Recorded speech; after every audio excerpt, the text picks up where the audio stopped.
It's almost Valentine's Day, so let's rank the best couples in horror.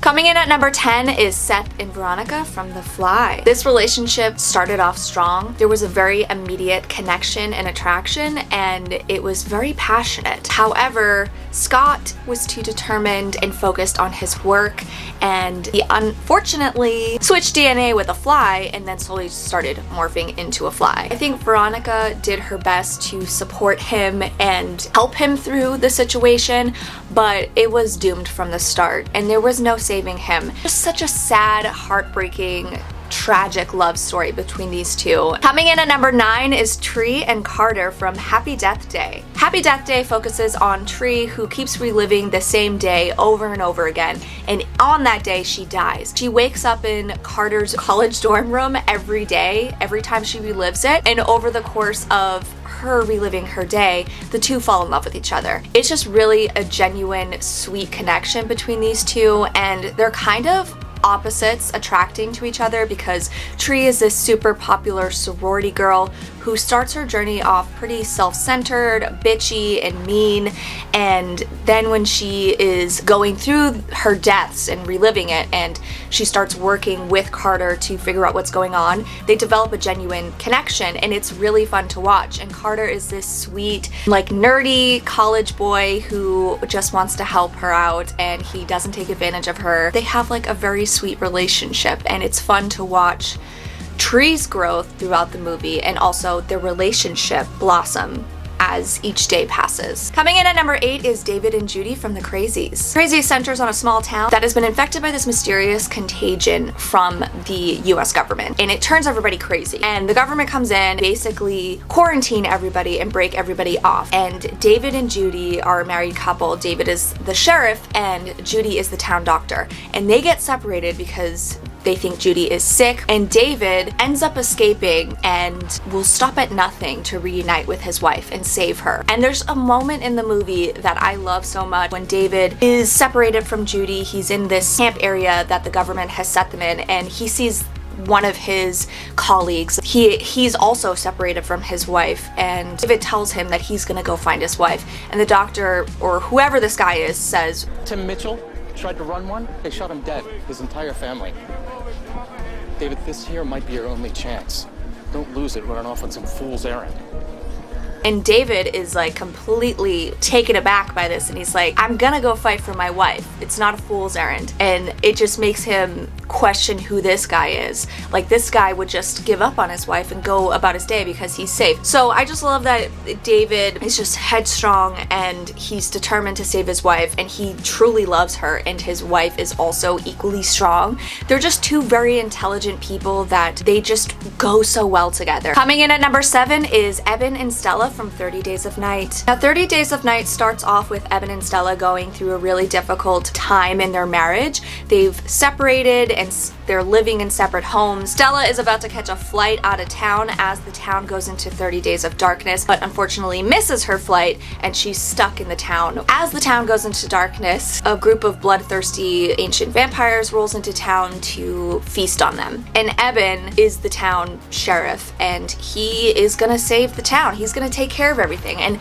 despite the situation, despite their troubles, the couple still come together, and there's still that strong, powerful connection with each other. So much so that Eben would literally die for Stella in order to save her. And it's just really, it's a sad, emotional watch to see what happens in their relationship, but it's nice to see that through this tragic situation, they come together and they realize how much they truly need each other and truly love each other. And just to see how that relationship unfolds over the story, it's heartbreaking. Final moments of the movie just are so upsetting. They always make me so sad, but it's a bittersweet moment, I would say. Coming in at number 6 is Ichabod and Katrina from Sleepy Hollow. Katrina is just such a sweet, kind person, and she welcomes Ichabod into the town with open arms. She kisses him on the cheek without even really knowing who he is, and there's just an immediate connection between these two. He's very thoughtful and inquisitive, and so is she. That's why he's initially drawn to her. He's drawn to her kindness, and together they make a great pair as they're together investigating this headless horseman and these murders. Coming in at number 5 is Steve and Diane Freeling from Poltergeist. This couple is probably the coolest couple on this list. I just feel like they are the type of parents you would want. They're not overly strict and they let their kids be themselves and express themselves, and they're just kind of big kids themselves. Like, there's a moment where they're in bed talking with each other, rolling joints and stuff, and they're just so comfortable with each other and they feel like they have been this real married couple for years. I just love their relationship so much because Steve doesn't really question his wife. He believes in what she's saying. They communicate, and it's so refreshing to see that they believe each other, they listen to each other, and they support each other through this crazy paranormal situation that's happening. Coming in at number 4 is Gale and Dewey from the Scream franchise. So when we meet Gale and Dewey, they are from two completely opposite sides of the world. Dewey is a deputy and Gale is a hard-hitting news reporter. She's cutthroat, will stop at nothing to get her story. And Dewey is just this sweet guy who is very compassionate and lovable and open to everyone. I feel like when they come together, they balance each other out very well. Dewey kind of brings Gale back to earth and he centers her. And Dewey gets his confidence from Gale. Their relationship goes through ups and downs throughout the series, but there's always this love and care for each other. Coming in at number 3 is Chucky and Tiffany from Bride of Chucky. So this might not be the best couple on the list in relationship goals wise. They're very toxic people, but I feel like they're perfect for each other. They are both psychotic. They both enjoy killing, and I think that they play off of each other very well. They're both impulsive, they're both selfish, and just crazy. And Chucky is just a shitty, toxic guy. He's a shitty, toxic partner. And I've always loved them, even though they are toxic. It's just, I don't think they've ever tried to hide who they are. They've always been very upfront and blunt with everything they feel about killing and enjoying killing and not being good people, and I can respect that. Coming in at number 2 is Morticia and Gomez from the Addams family. This is another couple that is perfectly made for each other. The Addams family are weird, they are macabre, but they love each other, and that is what's most important. They're always there to support each other no matter what, and they just are all on the same vibe. They all get each other so well. Gomez loves Morticia to death, and you can just tell the way he looks at her, the way they interact. They're the kind of couple that could finish each other's sentences and just read each other's minds because they're just on the same plane. They're just equals. And coming in at number 1 is Ed and Lorraine Warren from the Conjuring series. Now, I'm referring to the fictional characters here, not the actual people, so don't come for me. I love Patrick Wilson and Vera Farmiga. They brought this couple to life, made them so layered, and they felt so real.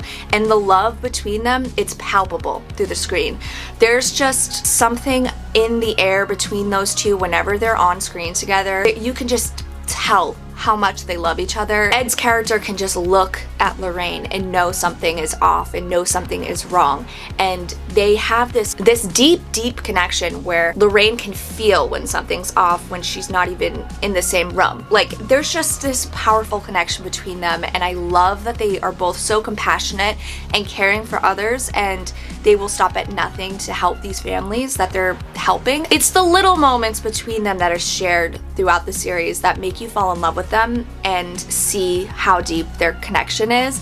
And one of my favorite moments is from The Conjuring 2, where Ed is singing I Can't Help Falling in Love by Elvis Presley to this family who's going through this horrific situation, and Lorraine is just watching him and she's falling in love too, and he's basically singing to the kids, but he's singing to Lorraine, telling her how much he loves her and how they're in this situation together. They gonna get through it together, and they'll get through anything together with each other because their love is just so powerful. And that's what I got from that situation, and I love them so much. Vera Farmiga and Patrick Wilson have amazing chemistry. They were made to be together. They are the on-screen couple of my dreams. And there you have it. Those are 10 of my favorite horror movie couples ranked. How would you rank these couples on your list? Are there any couples that didn't make my list that would make yours? Who's your favorite horror movie couple? Thank you so much for watching, guys. I'll catch you next time. Bye.